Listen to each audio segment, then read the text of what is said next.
as one of the auspicious ritualistic activities which are offered in the Vedas as fruit of activities, karma kanda. Number 9, to instruct a faithless person about the glories of the holy name. Number 10, to not have complete faith in the chanting of the holy name and to maintain material attachments, even after understanding so many instructions on this matter. It is also an offense to be inattentive while chanting. Every devotee who claims to be Vaishnava must guard against these offenses in order to quickly achieve the desired success of Krishna Prema. So now we'll move on to the next session of the call, which is Srimad Bhagavatam class. But first, may I know who all has joined the call? Please introduce yourselves.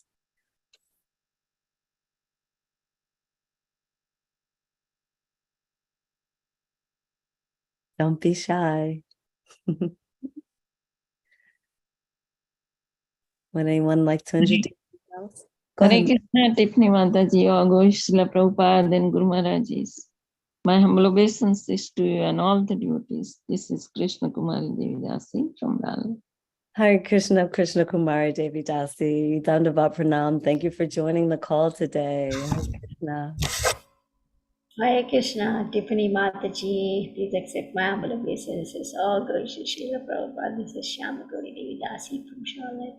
Hare Krishna, Shamagori Devi Dasi. Thank you for allowing us all of this beautiful service. And thank you so much for joining the call this morning. Hare Krishna.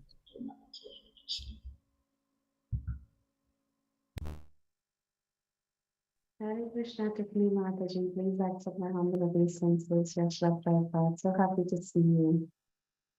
Hare Krishna, Priti Mataji. So wonderful to hear your voice. Thank you so much for joining the call this morning. Hare Krishna.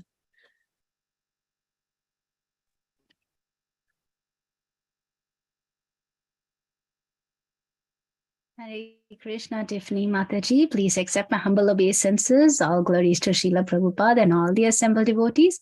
This is Indulekha Karna Devi Dasi from Meghalaya. Hare Krishna, Indulekha Mataji. So beautiful to hear your voice. Thank you for all of your beautiful services on our call. And thank you for joining this morning. Hare Krishna.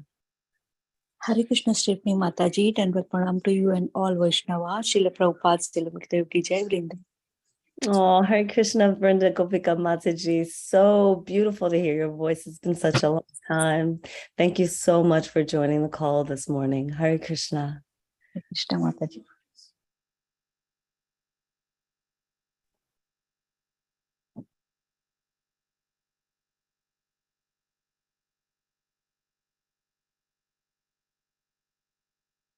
Is there anyone else who would like to introduce themselves this morning? Hare Krishna, Mataji, Dandavat Pranam, Srila Prabhupada Ki Jai, Guru Maharaj Ki Jai. This is Valli from Naperville, Chicago. Hare Krishna.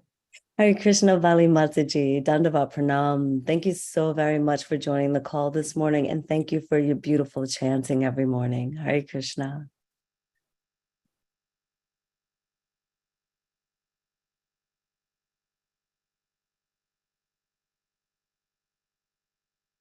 Anyone else?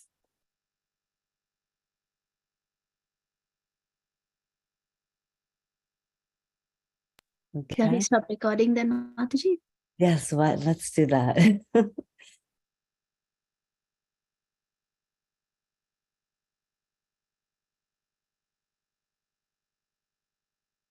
Hare Krishna, dear devotees, please accept my humble obeisances. All glories to Srila Prabhupada.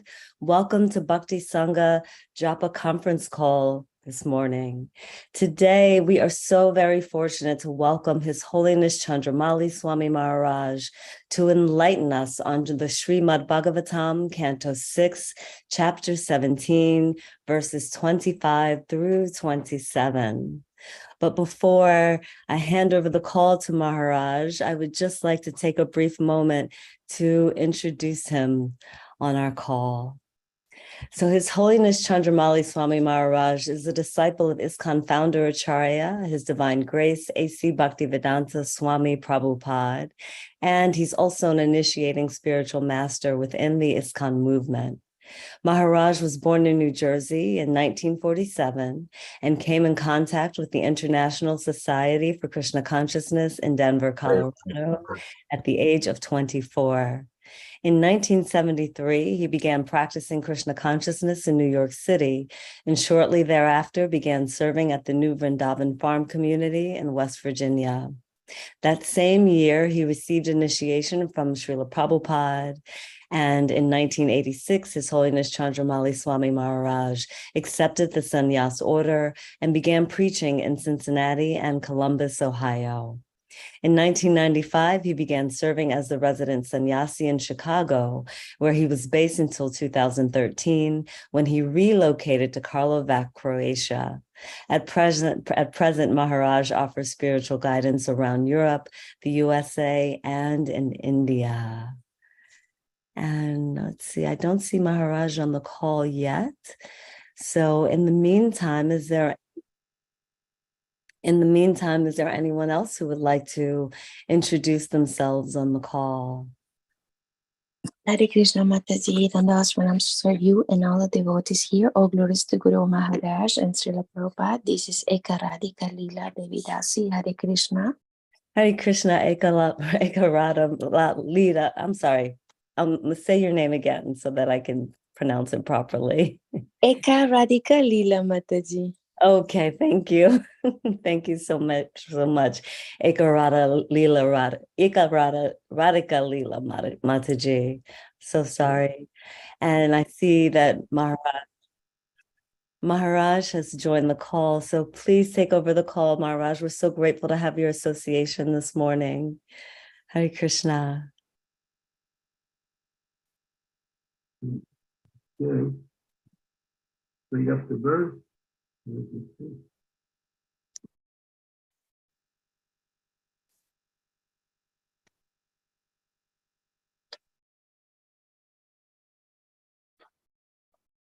Very well. Can you hear me? Yes, we can hear you, Maharaj. Okay, good.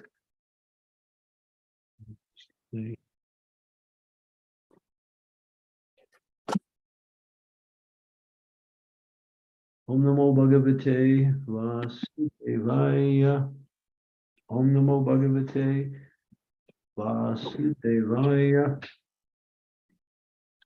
Om Namo Bhagavate Vasudevaya. Sri Sukha Uvacha Iti Prasadya Giriso Chitriketur Arindamam Janamam Swavimanena Pasyatos Mayatos Tayana. Translation. Sukadeva Goswami continued. Bring it down a little, I can't see the whole thing. There you go, right there, that's good. O King Parikshit, subduer of the enemy, after Chitraketu satisfied Lord Shiva and his wife Parvati, he boarded his airplane and left as they looked on. When Lord Shiva and Parvati saw Chitraketu, although informed of the course, was unafraid, they smiled, being fully astonished by his behavior. Atas tu Bhagavan Rudro Rudranim Ida Ambravit Devarsi Daitya Siddhanam Prasadanam Shusrinvatam. Thereafter, in the presence of the great sage Narada, demons, the inhabitants of Siddhaloka, and his personal associates, Lord Shiva, who is most powerful, spoke to his wife Parvati while they all listened. Sri Rudra Uvasya Drisvadvatriyasi Sushroni Arer Abhuta Karmanaha Mahatmyam Britta Brityanam Nisprahanam Mahatmanam. Translation. Lord Shiva said, my dear beautiful Parvati, have you seen the greatness of the Vaishnavas, being service of the servants of the Supreme Personality of Godhead, Hari? They are great souls and not interested in any kind of material happiness. Purport. Lord Shiva, the husband of Parvati, told his wife, "My dear Parvati, you are very beautiful in your bodily features. Certainly you are glorious, but I do not think you can compete with the beauty and glory of the devotees who have become servants of the Supreme Personality of Godhead." Of course, Lord Shiva smiled when he joked in this way with his wife, for others cannot speak like that. The Supreme Lord, Shiva, continued, is always exalted in his activity, and here is another example of his wonderful influence upon Chitraketu, his devotee. Just see, although you cursed the king, he was not at all afraid or sorry. Rather, he often respected you, called you mother, and accepted your curse, thinking himself faulty. He did not say anything in retaliation. This is the excellence of my devotee. By mildly tolerating your curse, he has certainly excelled the glory of your beauty and your power to curse him.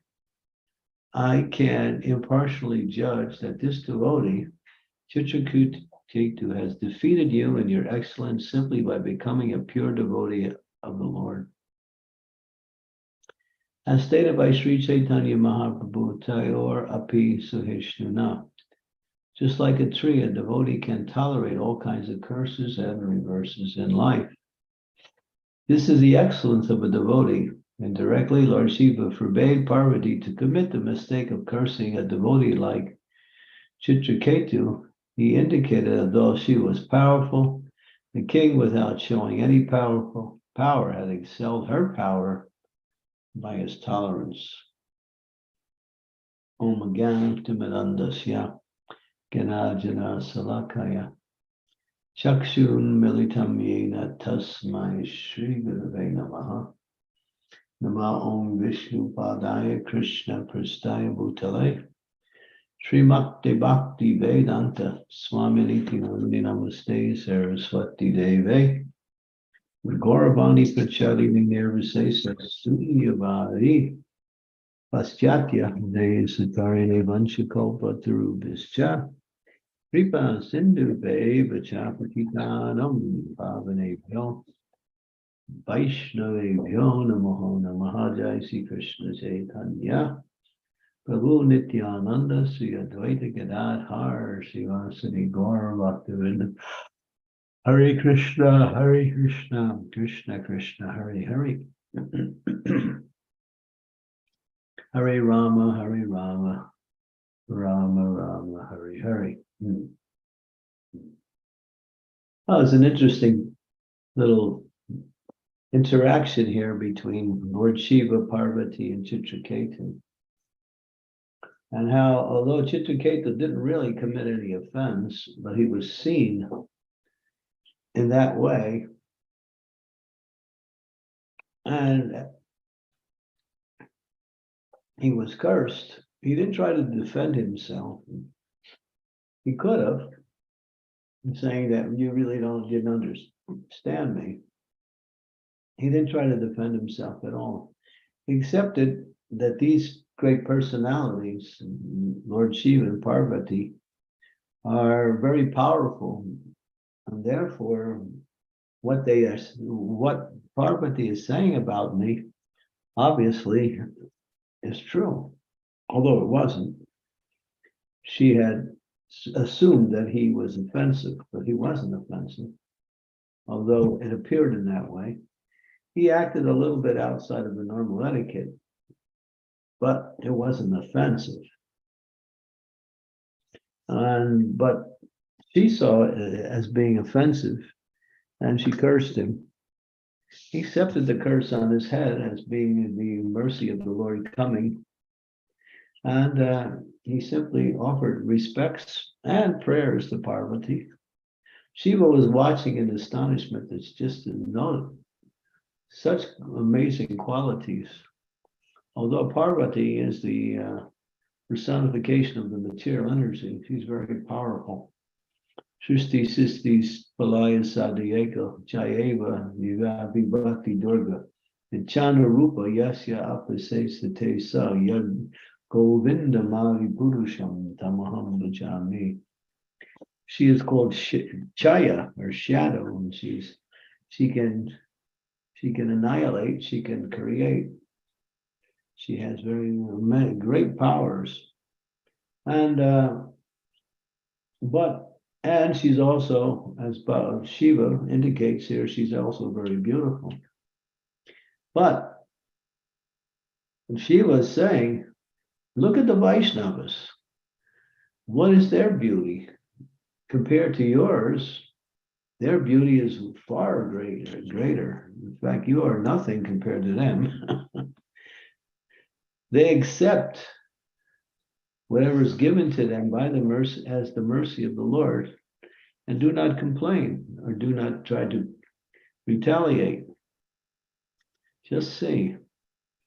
And this verse by Sri Chaitanya Mahaprabhu is the most important verse in the Shastras, at least for the Vaishnavas, when it comes to understanding how one should behave. Tayor api shuhishnuna refers to tolerance. Tolerance is a very important quality and a very rare quality in the age of Kali, especially. Sometimes we find ourselves having to tolerate in order to fulfill our desires, but in this case, he wasn't trying to fulfill his personal desires in order, and that's why he tolerated. He simply tolerated it because he's a Vaishnava, and he tolerates reverses in the spirit of acceptance. And he offered beautiful prayers. And Shiva, and you'll see, and I think it's coming up, I think it might even be the next verse. It's one of the most important verses in this whole, it's one of the important verses in the entire Bhagavatam, where Shiva glorifies the Vaishnavas.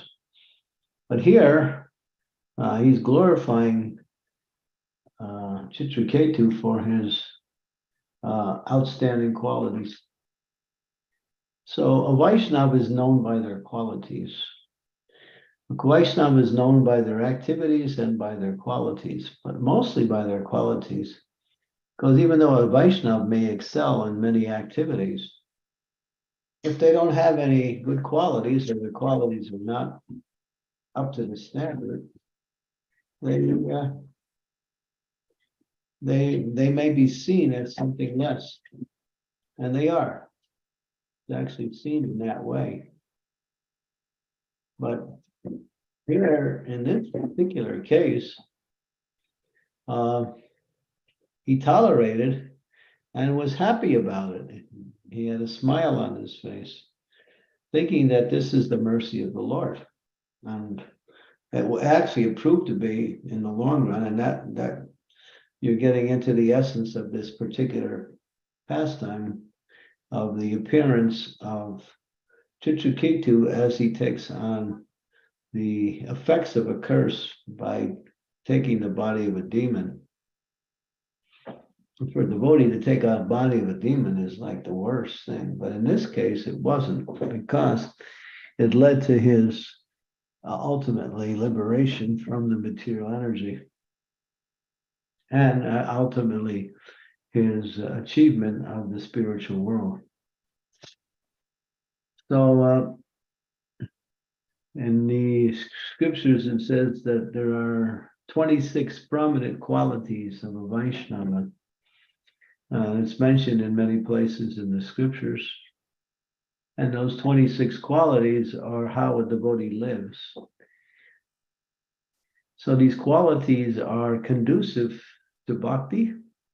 They're used generally in the mode of goodness, not in the modes of passion and ignorance. It's not that the qualities that they are able to make much money. That's not one of their qualities. It's that they are humble, tolerant, free from false prestige and pride, and see everyone as worthy of respects.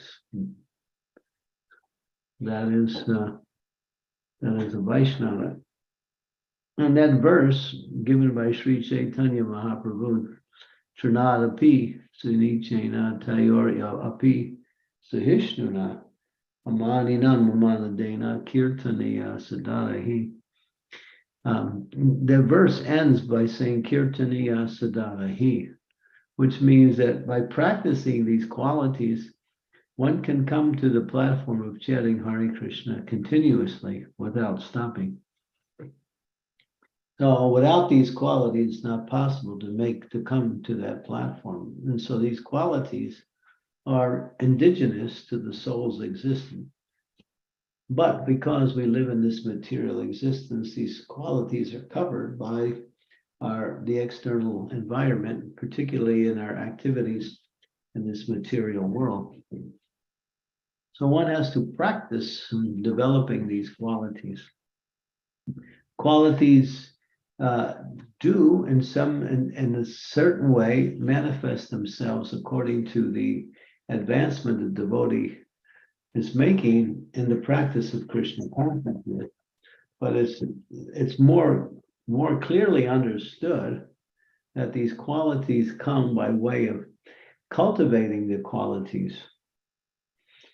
In other words, when you're put in a situation where you have to be tolerant and you actually achieve that, and then the quality starts to manifest in one's character. They become part of one's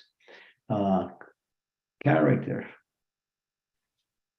If we think, oh, I'll just practice these qualities separate from any situation. No, it's that when we are in the situation, that's where the qualities develop. When we are put in a situation that we have to act tolerantly, otherwise, we will cause like some dissension in the situation, or humility, which is also mentioned in that same verse, that to be humble. In fact, humility is considered to be the foremost of all of the qualities that a Vaishnava has, because it allows one to become engaged in devotional service nicely. Humility is a quality that places one in a position to receive the full mercy of the Lord. So here the comparison is being made by Lord Shiva that all of the good qualities that Parvati has are insignificant compared to these qualities that the Vaishnavas have. And this is the glory of the Vaishnavas. They are known for their qualities. Sometimes they are known for their achievements, but more important and more related to the devotee's character is their personal qualities. Oh, he's humble. He has very tolerant. He's non-envious. These are all qualities that must be practiced regularly. And by practicing along with executing our service in devotion, these qualities start to manifest in the heart and mind of the devotee. And then it becomes natural to exhibit these qualities because they become the character of the devotee, and not something that is external that has to be brought in under circumstances. So so one should carefully understand this principle here, that the devotees are glorious because they have all good qualities. And let's go to one verse in the 5th canto, 18th chapter, verse number 12.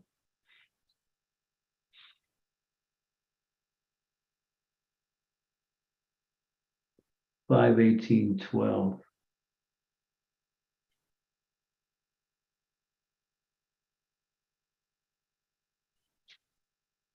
Yasyasti bhaktir bhagavati akinchana savai gunas tatra samastate suraha arava bhaktas kato mahagunan manorate nasati dayato bahi. All the demigods and their exalted qualities, such as religion, knowledge, and renunciation, become manifest in the body of one who has developed unalloyed devotion to the Supreme Personality of Godhead.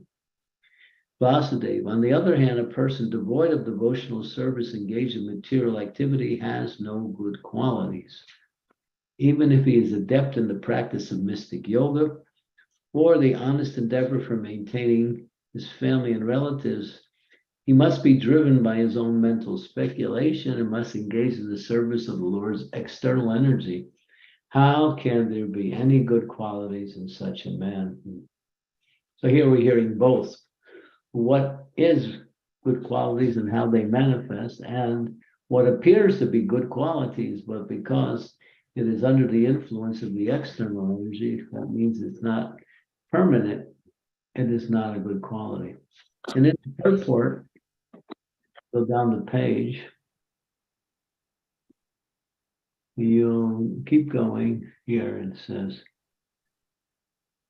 here that there is 26 good qualities.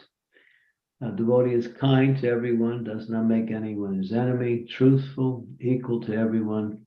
No one can find fault in him, magnanimous, mild, always clean, without possessions, works for everyone's benefit, very peaceful, always surrendered to Krishna, no material desires, very meek, steady, controls the senses, does not eat more than required, not influenced by Maya, offers respects to everyone, does not desire any respect for himself, is very grave, merciful, friendly, poetic, expert, and silent. So these are mentioned in different places as the foundation for all of the good qualities that a devotee should cultivate, because Krishna consciousness means cultivating good qualities. Sometimes people ask, how can you tell a person is making advancement? Usually they ask the question about themselves. How do I know I'm making an advancement?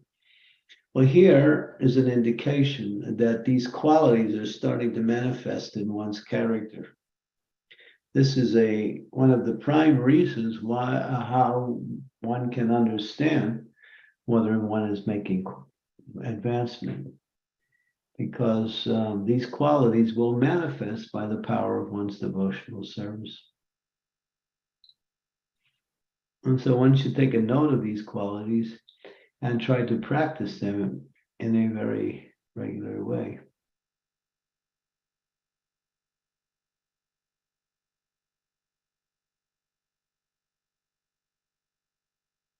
Hare Krishna, Maharaj. Yeah, I'm still here. So I was just thinking about what to say.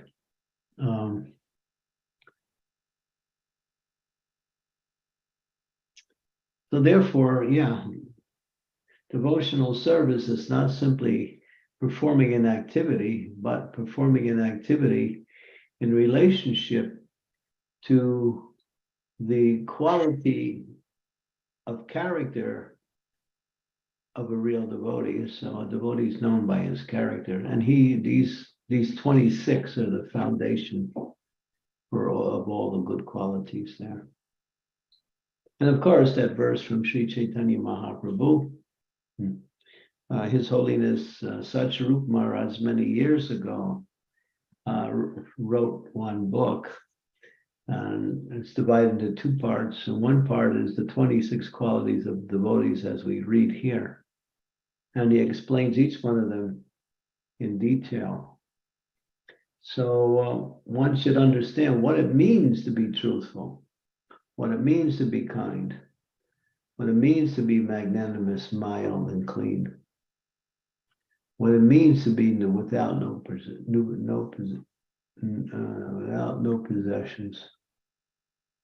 All these things are part of our spiritual cultivation. So Krishna consciousness means to work in such a way that one practices the activities of devotional service, offers the activities in devotion to Krishna, and at the same time cultivates the qualities that are conducive to a Vaishnava, such as mentioned here.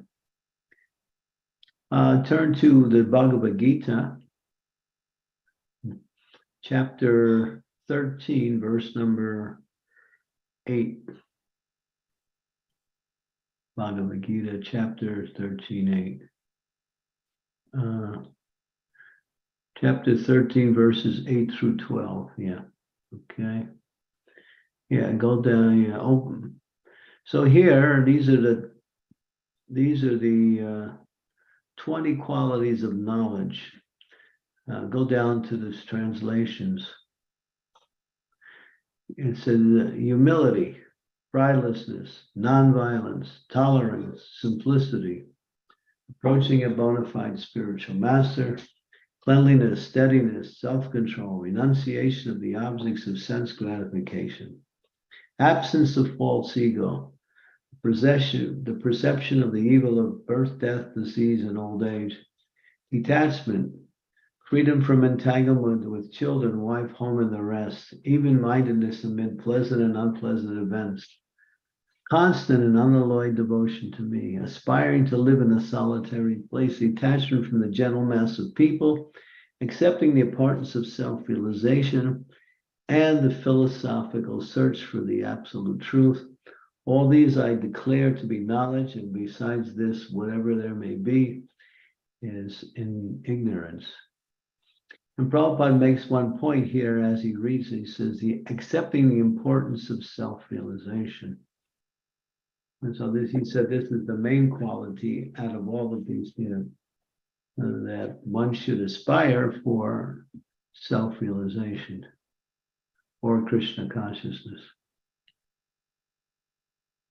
It's a very long purport, and it gives a detailed explanation of many of the qualities mentioned here.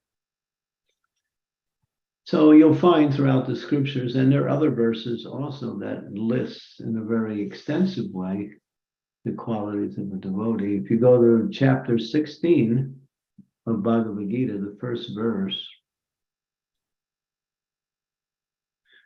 number 1, which is verse 1 through 3. Yeah.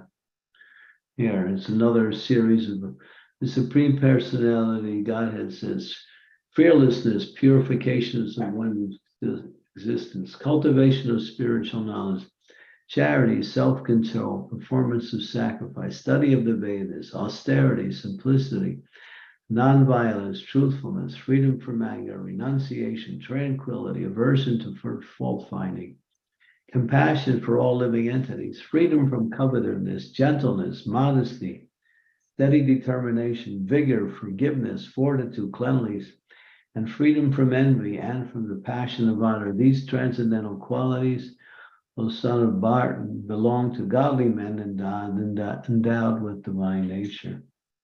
So some of these lists overlap and some of them don't. Then you'll see that in each list there's more and more added. So a devotee has all good qualities. And as we can do a check, am I actually, by reading these qualities and comparing it to ourselves and seeing if we're actually developing these qualities, or which ones do we need to work on? And that's important. And that will help us tremendously in our execution of devotional service. Because Krishna will not accept our activities if they're characteristic of the modes of passion and ignorance. So all of these qualities listed are in the mode of goodness, which is still in the material tabernacle, but still, because they are foundations for spiritual advancement, they are also considered to be important, these qualities. Okay, so a devotee should do that, and that's a regular thing. Am I actually becoming humble? Am I becoming tolerant? Am I actually kind to everyone, or am I kind just to a few people? So we ask these questions. Am I cleanliness? What does it mean to be clean? And then there are so many principles of cleanliness that needs to be. Am I free from fault finding? Am I determined? So all of these qualities, devotees should make regular inventories, and this will help us to critique our progress in devotional and service and see where we need.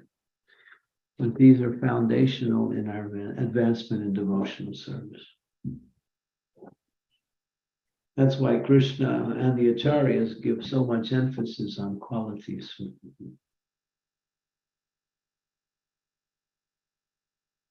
Okay.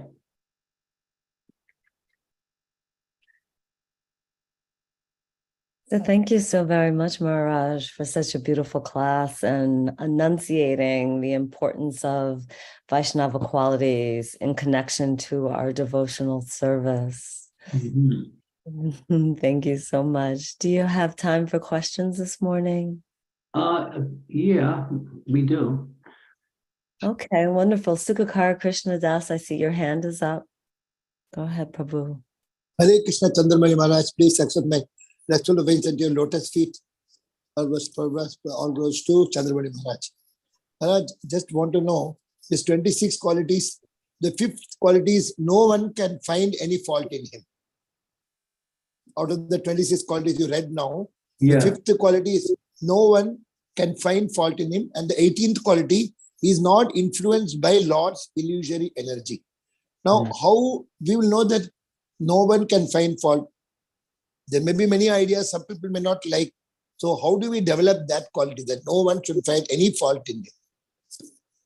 Well, there is a certain quality that kind of addresses the devotee's way of relating to everyone. And when Prabhupada is asked, how can you tell a Vaishnava? Prabhupada said he's a perfect gentleman or gentle lady. In other words, they give respects to all living entities. So one who is respectful to everyone and works for the benefit of others, then automatically they have all good qualities. There's a verse in the Bhagavad Gita, if you can, Tiffany, you can turn to that. It's the 5th chapter, verse number 7. 5-7 Bhagavad Gita.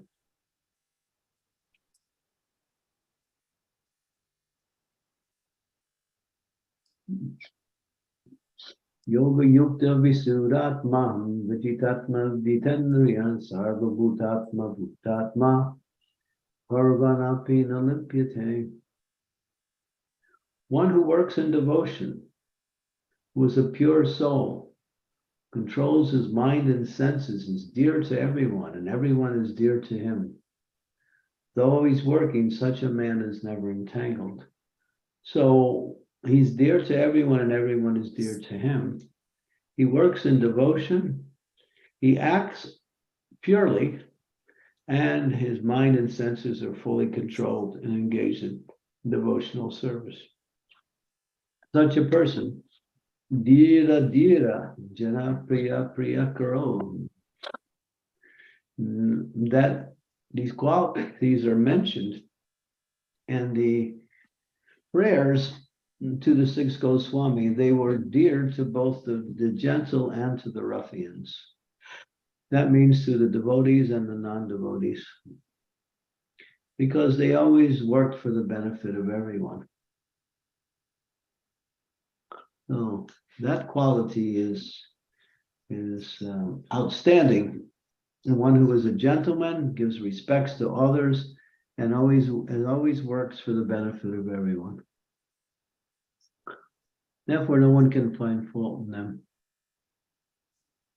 Thank you, Maharaj. The last one is not influenced by Lord's illusion energy. The Maya will always have some space. That means he has to kirtanias 24 hours. He has to chant. Because of Krishna Bulia Jiv Bhagwan Chakare Pachate Mahatake Jopatiya Dhare. So he should not leave in a gap for Maya to come, so that he's away from the Maya. Is it the way? I don't know how this I understood. How do I see that Maya will not come behind me? Well, Maya is always there. You actually quoted the verse. The verse is keeping Krishna foremost. Prabhupada explains that verse by saying that if you look forward, you see Krishna. If you look right, left, up, down, back, Maya's in all of those other places. You keep Krishna in front, and Maya cannot come in front. She has to stay behind Krishna. So your point was right. Yeah, you have to be somewhat engaged, always in Krishna consciousness, or remembering Krishna all the time. Or the tongue, let the tongue vibrate always. Always, whether I'm eating, sleeping, drinking water. Oh, because you are the water, the taste of water. I should try to reflect everywhere. See the sun. Oh, you are the eyes of Krishna. See the moon, your eye of Krishna. I see any Mataji. Oh, Paramatma is there. Thank you. Like that, I should be able to bring Krishna everywhere somehow, so that Maya cannot come. I just want. One who sees me and me and everything in me, I am never lost, and he is never lost to me. Bhagavad Gita 6:30. Yeah, that's what it takes to not be influenced by Maya. But probably one more, Maharaj. This humility, it is defined as, for a Uttam Adhikari, the humility you will see at the level of never separation from Krishna. And humility for a Madhyam Adhikari, he will not get influenced by the sensual activity with the opposite sex. And the humility, the Kanishta Adhikari, he will follow the rules of scriptures. So that we have to try to see that we are not separated from Krishna, like that higher level, highest level humility, because the definition is, it varies at various levels. Prabhupada gives a very clear definition of humility. He says, one who does not want to be honored by others.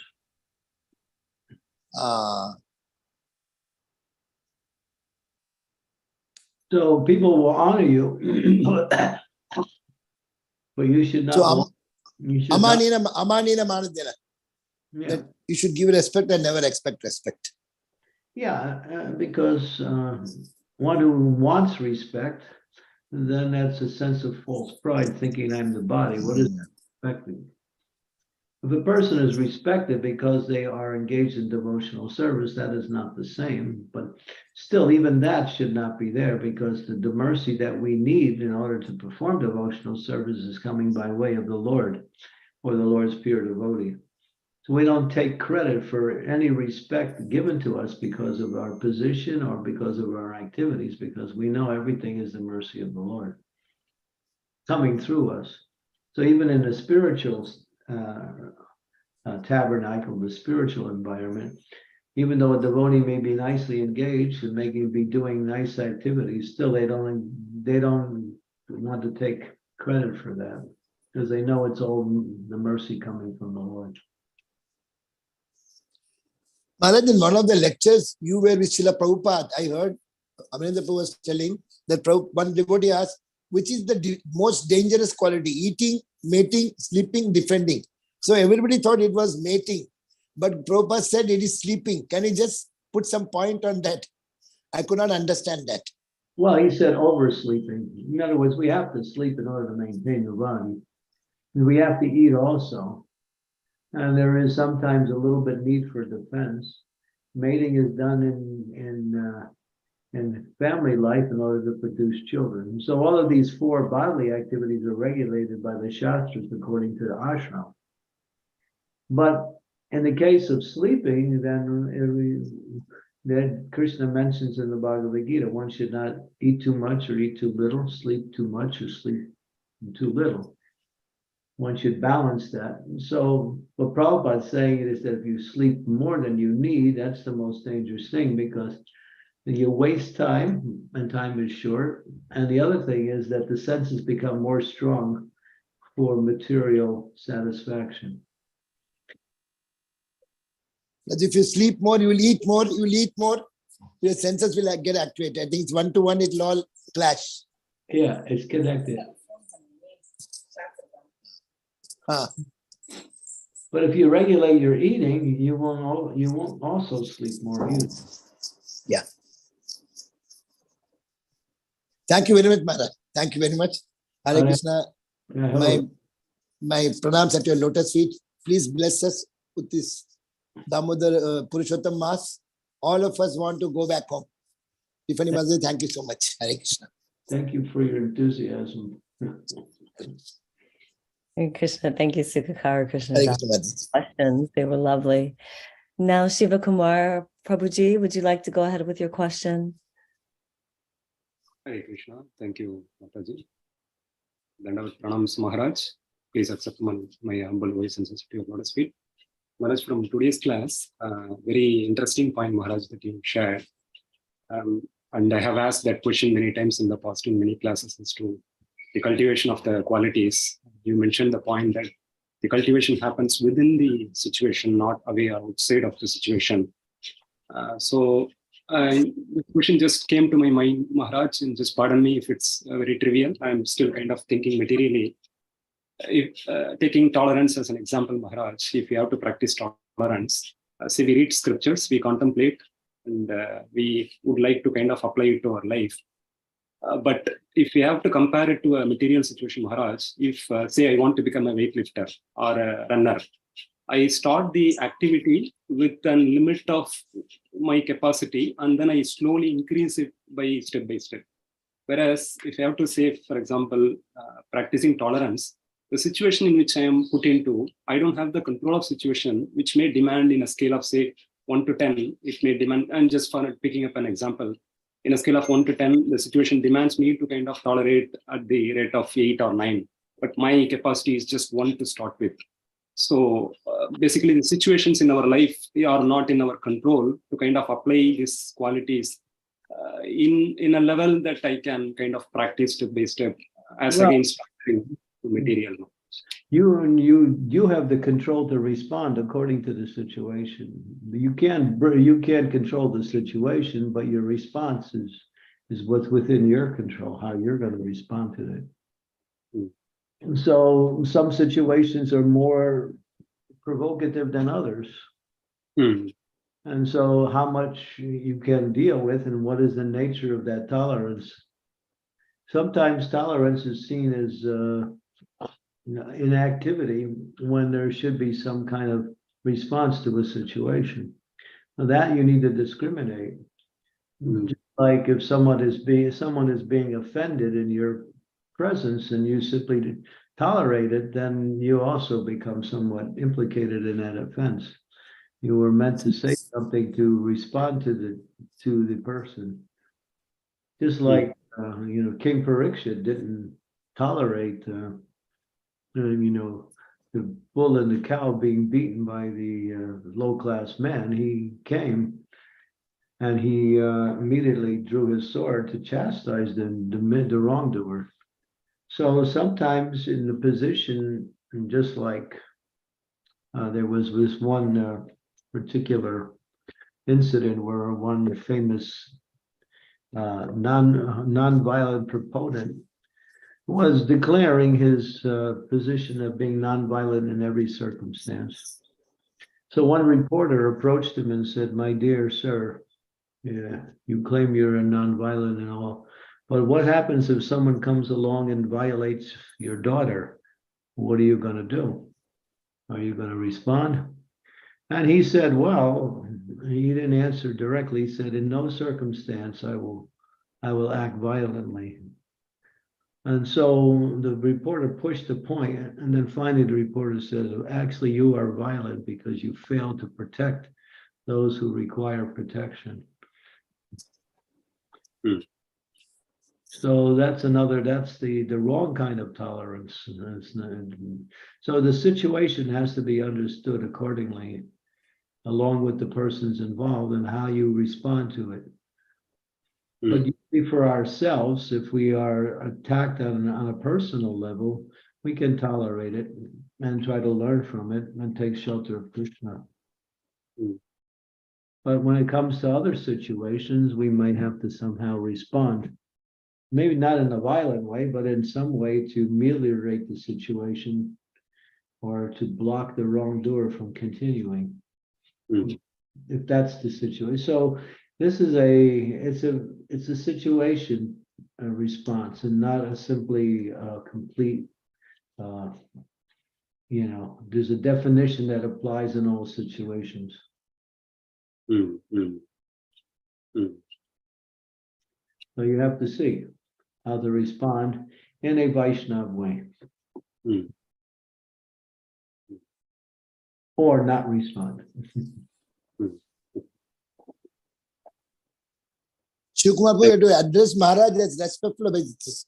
To all Prabhu's humble obeisances, to all Maharajas, respectful obeisances. Just want to keep you informed. To all Prabhus, we say, please accept my humble obeisances. To all the sannyasis, respectful obeisances. Oh. Thank you. No, that doesn't work. I don't agree. This is what Jayapatak Maharaj taught us, that all the sannyasis must say respectful obeisances. Now we offer humble obeisances to all Vaishnavas. And we can, Prabhupada said you can respect even an ant because his soul is there in that ant also. I think that was a time, place, and circumstance response. But in general, we can offer respectful obeisances to all living beings. Because we see the soul within it. But you are Prabhupada's disciple, so we want to honor you as respectfully only, Maharaj. Because you have touched Prabhupada, you have been with Prabhupada. So we are seeing Prabhupada in you, Maharaj. Well, some people are not respectable, but still, because they are part and parcel of Krishna, we can offer respects. But we may not associate with that and become victimized by their wrong behavior. But still, there's a type of respect that comes by offering all living entities. How we associate that one may be different. But for me, you are a pure devotee. I will only respectful obeisances. Thank you. Sorry, Maharaj. Well, that's fine. That's fine. Thank you. Thank you. Hare Krishna. It's not so cut and dry. Hare Krishna Maharaj, I just have a question in regard to tolerance. What is it?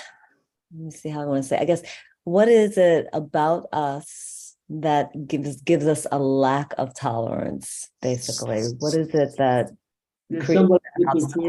somebody interferes with one of our material desire? Yeah, and the false ego is the composite of all of our material desires, so they dent our false ego. I want to be respected, I'm not getting respect, so we're not tolerant. I want to be honored and I'm not being honored, so I'm looking for honor. So because something we want is being challenged, we become less tolerant. We can still become tolerant, but that's the reason why we don't become tolerant. We should become tolerant, but they're attacking something that is our character, our personality, which is the composite of our false ego. It's like you might belong to a particular culture and someone will criticize that. Just like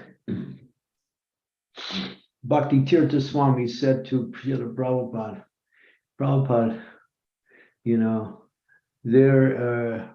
there are devotees who are racist in our movement, because he was black-bodied. And Prabhupada said, yes, but if you're disturbed with that, that's your problem.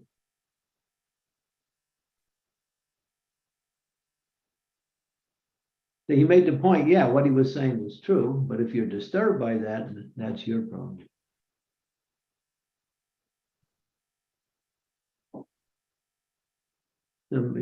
See the point? I do, very much so. There'll always be people who, tread on some of our attachments or our identities. And if we're disturbed by that, that's our problem. Exactly. Because we're not this body, that's why. Right. So to help ourselves with tolerance, we need to work on the false ego, letting go of false ego. Yeah. Cultivating it so that we understand the real ego. Well, the real ego is done and understood in two parts. One, I'm not this body, and two, I'm the eternal servant of the Lord. So the first one is to deny our false existence, and the second part is to adopt our real existence.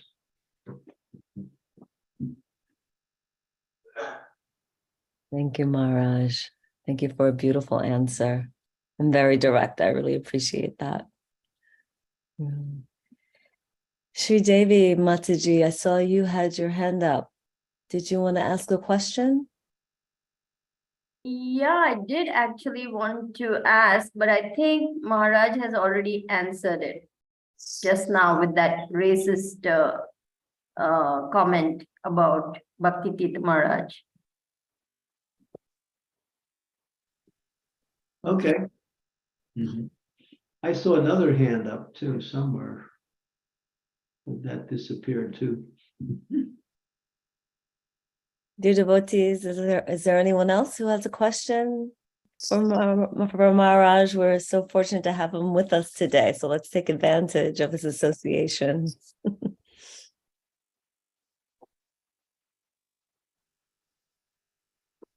Sri Devi, go ahead.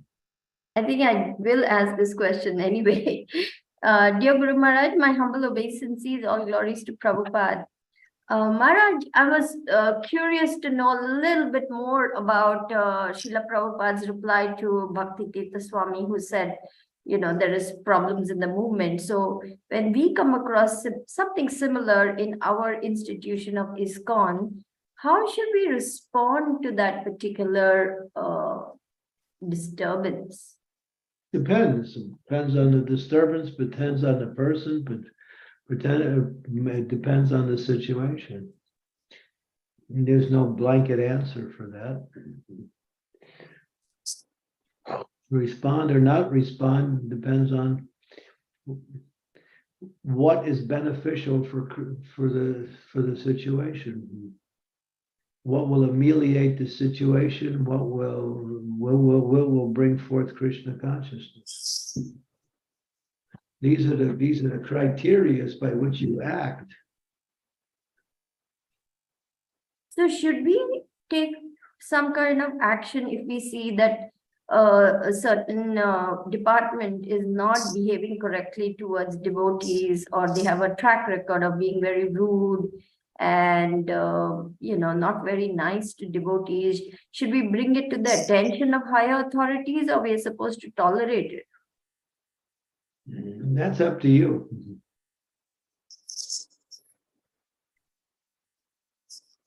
And if you do, then you have to do it in the right way.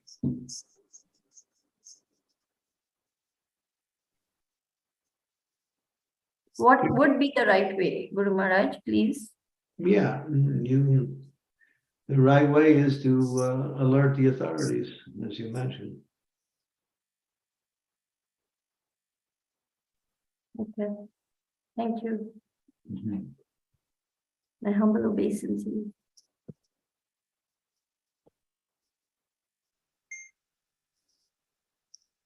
Does anyone else have a question for Maharaj before we end?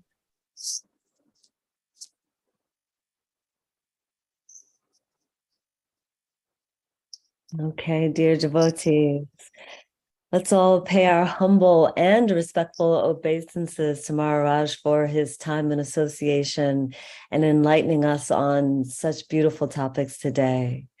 Vancha kalpa tarubhya Patitanam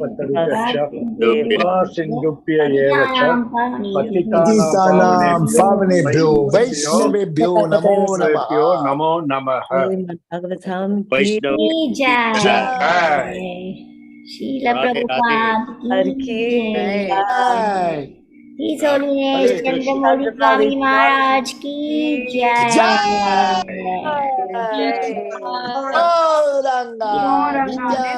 Gauranga, Nityananda, Gauranga, Nityananda, Jai Jai Shri Radhe Shyam. Sabko